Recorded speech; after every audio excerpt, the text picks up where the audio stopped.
Hello friends, welcome to my channel Sachin talks Canada. आज हम बात करने वाले हैं अपने लास्ट डे ऑफ इंडिया की, जो कि 28 ऑफ सितंबर 2022 था। और उसके बाद हम कनाडा शिफ्ट हो गए। तो हम आज बताने वाले हैं पूरा अपना एक्सपीरियंस, इंक्लूडिंग हमारा एयरपोर्ट का पूरा प्रोसेस, कैसे कैसे इमिग्रेशन प्रोसेस चला।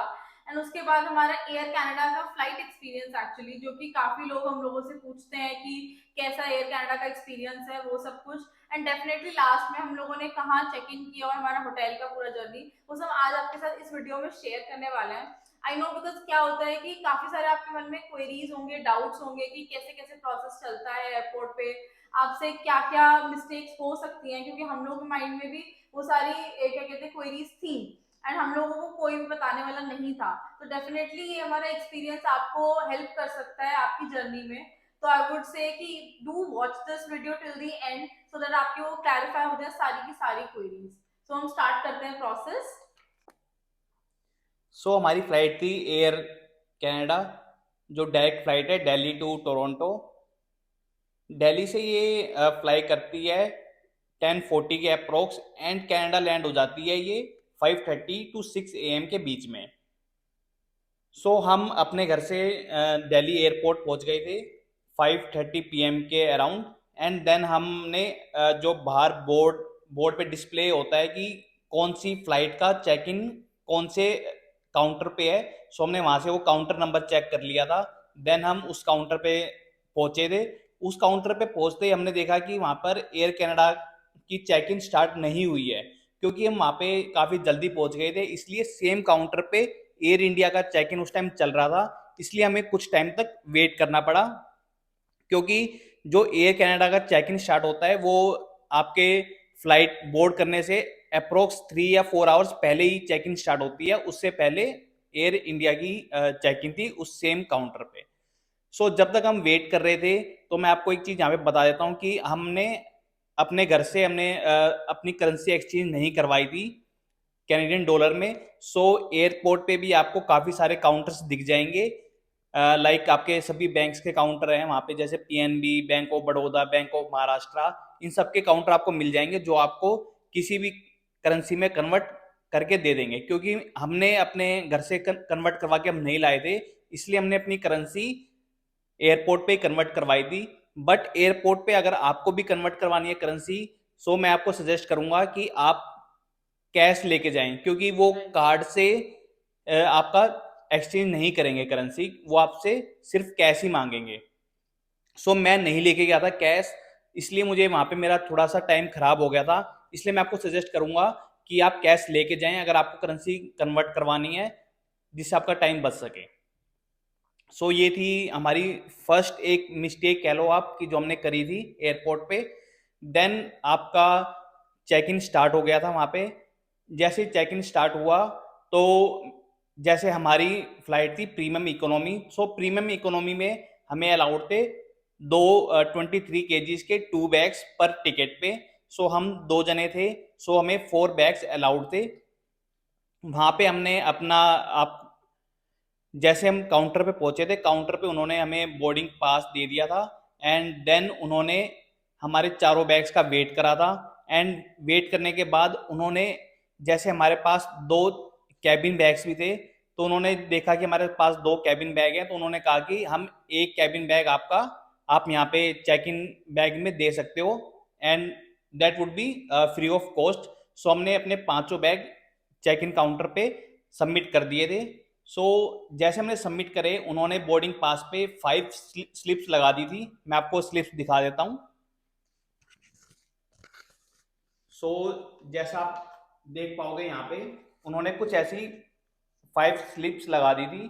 सो आपको भी ये जरूर ध्यान रखना है कि अगर आप अगर 2 बैग सबमिट कर रहे हो, या फिर आप जितने भी नंबर ऑफ बैग्स हैं आपके, सेम नंबर ऑफ स्लिप्स आपके बोर्डिंग पास पे पेस्ट होनी चाहिए। ये आप वहीं पे काउंटर पे ही वेरीफाई कर लेना। सो जैसे हमारा चेक इन यहाँ पे प्रोसेस कंप्लीट हो गया, देन हम गए थे सिक्योरिटी चेक की तरफ। फिर सिक्योरिटी चेक पे लाइन थोड़ी यूजली लंबी होती है। सो सिक्योरिटी चेक में हमें अप्रोक्स 45 मिनट्स लग गए थे। फिर जैसे हमने सिक्योरिटी चेक अपना कंप्लीट करा, देन आपका आता है एक आपका international international departure and then domestic departure होता है। एंड आप ऑब्वियसली अगर आप कनाडा आ रहे हो तो आपको इंटरनेशनल डिपार्चर की साइड जाना है, जो कि थोड़ा सा दूर है। एंड डोमेस्टिक डिपार्चर के बाद आता है काउंटर। एंड फिर अब आप जाते हो जब इंटरनेशनल डिपार्चर पे, तो डेफिनेटली वहां पर भी काफी लंबी लाइन है, बिकॉज कनाडा आने के लिए काफी लोग इस टाइम पे वहां पे रहते हैं।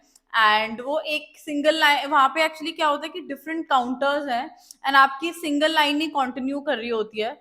तो आपको जैसे ही आपकी चांस आएगी तो आप उस काउंटर पे जा सकते हो। एंड वहां जाके आपसे इमिग्रेशन रिलेटेड क्वेश्चंस पूछे जाएंगे।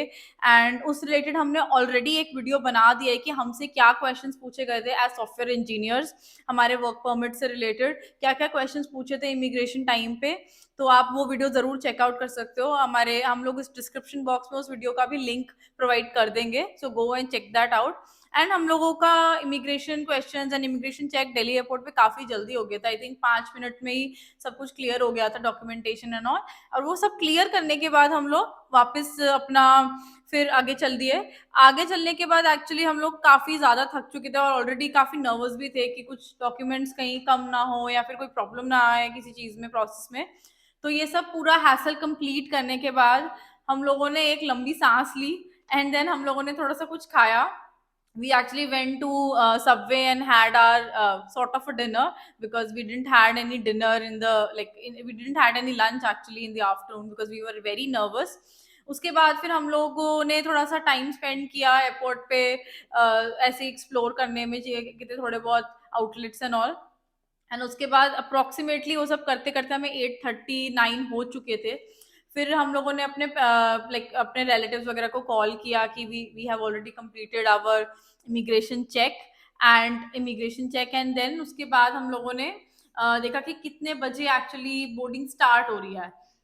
सो बोर्डिंग स्टार्ट होने की 9:40 पे, एंड गेट नंबर था हमारा 8। सो हम जैसे 9:40 पे हमारी बोर्डिंग स्टार्ट होनी थी, तो हम 9:30 के अप्रोक्स जहाँ से बोर्डिंग स्टार्ट होनी थी हम वहाँ पे पहुँच चुके थे। देन हमें वहाँ पे अप्रोक्स 10 to 15 मिनट्स वेट करना पड़ा। देन बोर्डिंग स्टार्ट हो गई थी। जैसे बोर्डिंग स्टार्ट हुई थी तो उन्होंने सबसे पहले जो एल्डर पीपल हैं या सीनियर सिटीजन्स को पहले उन्होंने बोर्ड करवाया, और जो बिजनेस क्लास थे उन लोगों को। देन उन्होंने जो लेडीज या जिनके साथ छोटे बच्चे थे उनको उन्होंने क्यू अप कर दिया, एंड देन उनकी उन्होंने एंट्री करवाई। देन बाकी सबकी वहाँ पे लाइनअप हो गए थे। फिर हमने अप्रोक्स हम प्लेन में 10 PM के अराउंड बैठ चुके थे। सो यहाँ से हमारा एक्सपीरियंस, यहाँ तक हमारा एक्सपीरियंस काफ़ी अच्छा रहा। देन हमारे दिमाग में एक डाउट और था कि हेडफोन्स हमें कैसे मिलेंगे। हेडफोन्स हमें कम मिलेंगे क्योंकि वहाँ पे आपको अपनी सीट पे एक सामने आपको बड़ी स्क्रीन मिल जाएगी।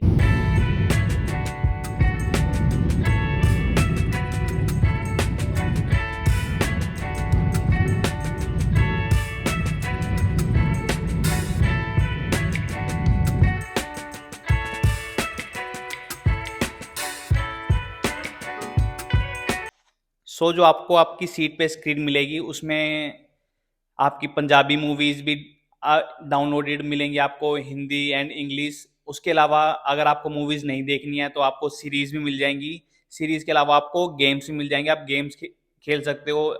लाइक आपको ताश का गेम मिल जाएगा और एक दो गेम आपको और मिल जाएंगे, तो आप गेम्स भी खेल सकते हो। सो इसके साथ मैं आपको एक चीज़ और बता देता हूँ कि आप अपनी एक जैकेट आप निकाल के रखना, क्योंकि अगर आपको फ्लाइट से पहले गर्मी भी लग रही है, बट तब भी आप, क्योंकि फ्लाइट काफ़ी लंबी है, तो आपको फ्लाइट में ठंड में हल्का सा कूल टेम्परेचर हो जाता है, कोल्ड हो जाती है। सो आप अपनी एक जैकेट बाहर निकाल के रखना ज़रूर। अगर आपको ठंड लगती है तो आप उसे पहन सकते हैं। और उसके साथ आपको फ्लाइट वाले एक पिलो एंड ब्लैंकेट भी देंगे। अगर आपको और ठंड लग रही है तो आप उनसे एक ब्लैंकेट और मांग सकते हो, बट वो जनरली आपको एक ब्लैंकेट और एक पिलो आपको ज़रूर देंगे। सो जैसे आप बैठ जाओगे, आपकी फ्लाइट फ्लाई हो जाएगी वहाँ से, दिल्ली से। सो उसके अप्रोक्स 1 आवर बाद आपको डिनर सर्व हो जाएगा। सो डिनर में मैं आपको बताता हूँ कि मैं अपना नॉन वेज एक्सपीरियंस शेयर करूँगा, और and I will share the ways experience. तो बिकॉज हम लोग दोनों अलग अलग, हम लोग अलग अलग क्या कहते हैं, वेज एंड नॉन वेज का एक्सपीरियंस आपको दे सकते हैं, सो दैट आप अपने हिसाब से चूज कर पाओ आपको क्या खाना है। सो एयर कनाडा के अंदर वेज में एक्चुअली मेन्यू वाज लाइक एक आलू की सब्जी थी एंड कुछ पराठे थे, पराठे के पीसेस थे एंड सैलड था एंड ऑब्वियसली आप कोई भी ड्रिंक ले सकते हो जैसे कि जूसेस हो गए, T, coffee.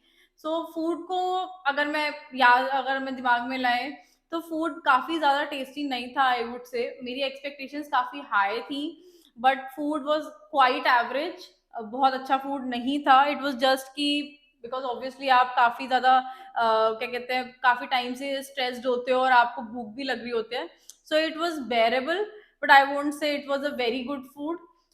So I would से three rating out of five I would say to the Air Canada food which they serve. Talking about non-veg experience from Sachin. So non-veg was good. So out of 5, I will give 4 ratings to the non-veg food. So in non-veg, they served some chicken and pieces of parathas and drinks like juice or anything that you can take. So non-veg food was good in comparison to the veg food.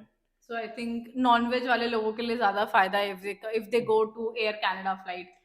May be आप अगर किसी और flight में बैठे हो तो may be आप उसका एक्सपीरियंस शेयर कर सकते हो हमारे साथ कमेंट सेक्शन में, but I would say Air Canada का एक्सपीरियंस तो खाने का ऐसे ही था, it was average in terms of veg and good in terms of non veg.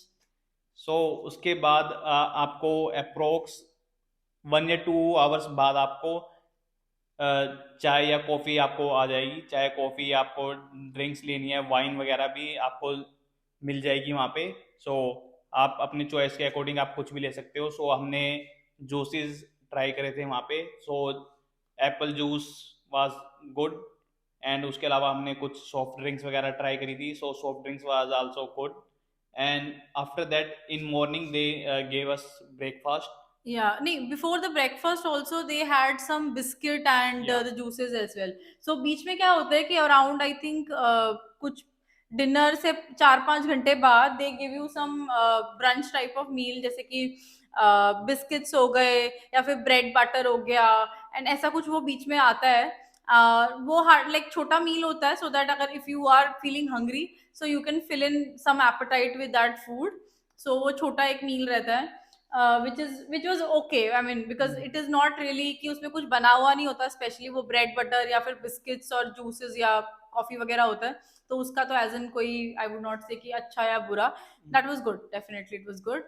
उसके बाद हम लोग क्या कहते हैं थोड़ी देर रेस्ट करा हम लोगों ने because we were very tired because पूरा वीक जो होता है आपका जब आप कनाडा जा रहे हो या कहीं भी अब्रॉड जा रहे हो तो पैकिंग और वो जो पूरा स्ट्रेस होता है पूरा वीक में, तो इतनी हैसल भरा वीक के बाद we actually took almost I think हम लोग 8 आवर्स स्लीप हम लोगों ने कंटिन्यूसली ली इन द फ्लाइट ओनली। लोग जनरली कहते हैं कि क्या कहते हैं फ्लाइट के अंदर आपको कंफर्टेबल नहीं होगा सोने में या नहीं, बट आई थिंक जब आप काफी ज्यादा थके हुए होते हो तो you can sleep anywhere and that was the situation for us also. हम लोगों ने देखा ही नहीं हम लोग कंफर्ट जोन में है या नहीं है अपनी सीट पे, हम लोग एकदम मतलब थक हार के सो चुके थे कम्प्लीटली। एंड उसके बाद आई थिंक अप्रोक्सीमेटली जब हम लोग उठे आई थिंक 3-4 घंटे ही रह गए थे जब सुबह होने वाली थी। एंड उसके बाद फिर उठने के बाद क्या कहते हैं शुरू हो जाता है आपका ब्रेकफास्ट वगैरह का। सो नॉनवेज में क्या था ब्रेकफास्ट में? I don't No. Remember actually. So it was omelette, and they will give you some uh, omelette, and I think eggs are also there. So omelette egg was there. So it it was the in non-veg. So in veg, what was there? Veg में it was actually something like salad was there, like fruit salad was there and it was also some I mean the patties or something was there, so it was okay. I won't say it was bad, it was okay, but I mean I saw you eating, so it was I think omelette was more delicious Yeah. than the veg food, so I would always have that envy ki अब I like veg, am I not non-veg, so वो एक हमेशा रहेगा। But yeah if you are a non vegetarian so probably वो ज्यादा better खाना है flights के अंदर। सो ये फूड का एक्सपीरियंस था कि फूड आपको नॉन वेज बेटर है वेज के कंपैरिजन में। सो अब मैं आपको बता दूं जब हमने फ्लाइट हमने बोर्ड करी थी उस टाइम नाइट थी, और जब हम फ्लाइट हमारी टोरंटो में लैंड हुई उस टाइम अर्ली मॉर्निंग थी, अप्रोक्स 5:30 to 6 AM था। सो उस टाइम हमने फ्लाइट से हम उतर गए थे। सो अगर हम सीट की बात करें कि एयर कनाडा की सीट्स कंफर्टेबल लगी मुझे, तो आपका क्या एक्सपीरियंस था? कंफर्टेबल थी, बट हाँ, अगर आप थोड़ा सा हेल्दी हो या प्रोबेबली आपको ज्यादा लेग स्पेस चाहिए, उस हिसाब से आई वुड से कि वो बहुत ज्यादा कंफर्टेबल नहीं थी, because like we I am short heighted, so मेरे लिए कंफर्टेबल सीट्स थी, लेग स्पेस भी मुझे इनफ था। बट आई गेस जो लोग थोड़ा, मैंने देखा कि जो लोग थोड़ा सा हेल्दी थे या फिर which were like quite tall, उनको थोड़ा डिफिकल्टी हो रही थी, because some people behind me were trying to push the seat as well behind from my side, so I think उनके लिए प्रॉबेबली इतना कंफर्टेबल नहीं था, but I think it's okay. Yeah so इसके बाद हम टोरंटो एयरपोर्ट पहुंच चुके थे। टोरंटो एयरपोर्ट पे आपको वाईफाई मिल जाएगा। सो आप अपना फ़ोन वाईफाई से कनेक्ट कर सकते हो। देन मैं आपको बताता हूँ कि हमने टोरंटो एयरपोर्ट पे एक मिस्टेक करी थी। सो अभी हम आगे उसके बारे में बात करते हैं। सो टोरंटो एयरपोर्ट पहुंचने के बाद आपको एक स्क्रीन्स मिलेंगी आपको वहाँ पे। स्क्रीन्स पे आपसे कुछ क्वेश्चंस पूछेंगे, लाइक आपकी वैक्सीनेशन हो चुकी है या फिर आप कहाँ से आप लैंड करे हो, किस कंट्री से आए हो आप। सो ये कुछ क्वेश्चंस आपसे इनफैक्ट दे पूछेंगे। ऑल्सो आस्क कि आपके पास 1 लाख डॉलर से ज्यादा या सम अमाउंट वाज देयर कि इतने डॉलर से ज्यादा आपके पास करेंसी है या नहीं है। So if you have that amount or more than that amount currency, so do specify that, because वो जो प्रिंटेड शीट होती है वो इम्पोर्टेंट है आपके लिए इमिग्रेशन के टाइम पर भी। सो जैसे हम वो सब फिल करते हैं, वहाँ से आपको एक रिसिप्ट मिल जाएगी। सो उस रिसिप्ट को लेने के बाद मैं आपको एक चीज़ बता दूँ जो हमसे मिस्टेक हुई थी यहाँ पे, कि उस रिसिप्ट को लेने के बाद हम वहाँ से स्टेयर से नीचे चले गए थे। बट जो टोरंटो एयरपोर्ट पे इमिग्रेशन है, वो स्टेयर से स्टेयर से नीचे जाने से पहले आपको राइट हैंड साइड पे आपको इमिग्रेशन ऑफिस है वहाँ पे। बट हमने वो नहीं देखा था और हम स्टेयर से नीचे चले गए थे जहाँ पे आपकी बेल्ट थी, जहाँ पे बैग्स आते हैं। सो मैंने देखा था वहाँ पे और भी काफ़ी सारे स्टूडेंट्स थे जो वहाँ पे काफ़ी परेशान थे कि उन्हें कहाँ पर जाना है, बैग्स पहले लेना है, देन आपको इमिग्रेशन पे जाना है, या फिर आपको पहले इमिग्रेशन करना है देन आपको बैग उठाना है। सो वहाँ पे मैंने काफ़ी लोगों से पूछा बट उन्हें इस बारे में नहीं पता था। सो देन वहाँ पे एक एयरपोर्ट अथॉरिटी का कोई पर्सन था। जब मैं एक अपना बैग वहाँ से उठा चुका था, देन उन्होंने मुझे बताया कि मैंने उनसे पूछा कि इमिग्रेशन ऑफिस कहाँ पर है। सो उन्होंने मुझे सजेस्ट करा कि बैग आप यहीं पे छोड़ के आपको ऊपर जाना है स्टेयर से। देन फिर जब मैं ऊपर गया तो मैंने देखा कि वहाँ पे काफ़ी लाइन थी इमिग्रेशन राइट, चेक्स सो के लिए। आपको हमेशा अगर आप कंफ्यूज हो रहे हो तो आप वहाँ पे अथॉरिटी से पूछ लीजिए। एंड ऑब्वियसली आप स्टूडेंट से मत पूछिए, बिकॉज क्या होता है, सब लोग ही नए होते हैं, किसी को कुछ पता नहीं होता है, so probably they will give you advice which they are also not sure of. ठीक है, तो आप एयरपोर्ट अथॉरिटी में वहाँ पे जो भी इन लोग हैं उनसे पूछो, और कभी भी पहले अपना बैगेज कलेक्ट मत करो, पहले अपना इमिग्रेशन प्रोसेस टोरंटो एयरपोर्ट पे अगर आप आ रहे हो तो वो कंप्लीट करना है आपको, पहले वो मेक श्योर करो। सो आपने अपना इमिग्रेशन कंप्लीट कर लिया, देन आप अपना नीचे जाइए स्टेयर से एंड अपने बैग्स कलेक्ट कीजिए। सो अब हम ऑलमोस्ट टोरंटो पहुंचने ही वाले थे, और ये व्यू था हमारा फ्लाइट से, जो कि बहुत ही ब्यूटीफुल व्यू था सिटी का, and Toronto was looking amazing from the view. And इसके बाद जस्ट हम लोग ने थोड़ा रेस्ट किया एंड हम लोग रेडी हो गए actually for our new journey in Toronto and Canada. And let's see इसके बाद क्या हुआ। एंड उसके बाद हम लोगों ने बीच में थोड़ा बहुत और लाइक जूसेस एंड ये ड्रिंक्स वगैरह लिया, and then we enjoyed the last few hours of our journey. And उसके बाद हम लोगों के कुछ रिलेटिव्स थे जो कि ऑलरेडी कनाडा में हैं, एंड उन्होंने हमारा काफ़ी ज़्यादा अच्छा वेलकम किया कनाडा के अंदर, and we were really happy to see them. And काफ़ी अच्छे मोमेंट्स थे वो भी। एंड उसके बाद हम लोगों ने ये सिटी की जर्नी शुरू कर दी, जो कि बहुत ही ब्यूटीफुल जर्नी थी। एंड हमारा होटल ऑलमोस्ट 20 to 25 मिनट्स दूर था टोरंटो एयरपोर्ट से, विच वॉज इन एक्चुअली मरकम के अंदर ये मैरियट होटल है, जो कि हम लोगों ने जहाँ पे चेक इन किया। And you can see this was our room, and the room was beautiful. And इसके अंदर सारी एक्चुअली एमिनिटीज़ थी। यू कैन सी ये क्लॉजेट्स हैं जो कि काफ़ी स्पेशियस क्लॉजेट्स थी, इस रूम के अंदर। एंड अपार्ट फ्रॉम दैट यहाँ पे सारे अप्लायंसेस भी थे। यू कैन सी यहाँ पे ये प्रॉपर फ्रिज है जिसके अंदर हम लोग अपना पानी या फिर कोल्ड ड्रिंक्स वगैरह कुछ भी रख सकते हैं। अपार्ट फ्रॉम दैट यहाँ पे आप देख सकते हो ये किचन कैबिनेट्स हैं काफ़ी सारे। प्रॉपर ये मिनी किचन भी था यहाँ पे होटल रूम के अंदर ही, जो कि काफ़ी डिफरेंट मुझे लगा इंडिया से, बिकॉज मैंने ये चीज़ कभी इंडिया में नहीं देखी थी कि होटल के अंदर रूम्स के अंदर भी प्रॉपर किचन हो सकता है। सो ये प्रॉपर किचन ही था जिसके अंदर सारी क्रॉकरीज भी रखी हुई थी। If we need to have our dinner और लंच और the breakfast inside the room itself, तो उसके लिए भी प्रॉपर प्रोविजन था। उसके अलावा सारे अप्लायंसेस जैसे कि microwave, even the dishwasher was there.